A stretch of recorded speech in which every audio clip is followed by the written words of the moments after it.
और अब खबर महाराष्ट्र से। महाराष्ट्र विधानसभा चुनाव में सीएम योगी की एंट्री हो गई है। मुंबई के कई इलाकों में होर्डिंग्स लगे हैं और इन होर्डिंग्स पर बटेंगे तो कटेंगे नारा छाया हुआ है। हरियाणा के बाद अब महाराष्ट्र में भी इस नारे की एंट्री हो गई है।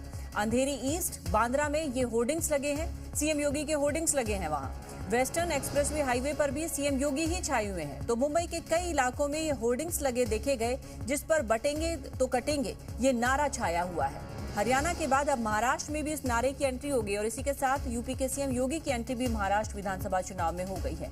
महाराष्ट्र में भी विधानसभा चुनाव होने और उससे ठीक पहले ये होर्डिंग्स।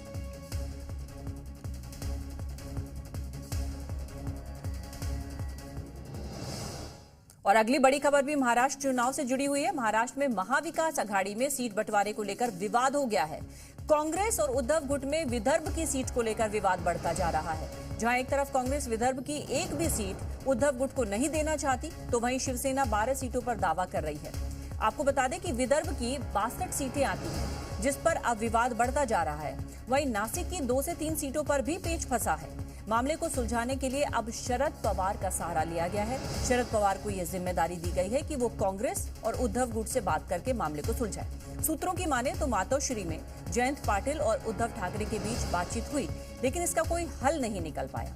वहीं एनसीपी की 10 सीटों पर भी पेच फंसा हुआ है और कल देर शाम कांग्रेस सीईसी की बैठक हुई, लेकिन बेनतीजा रही।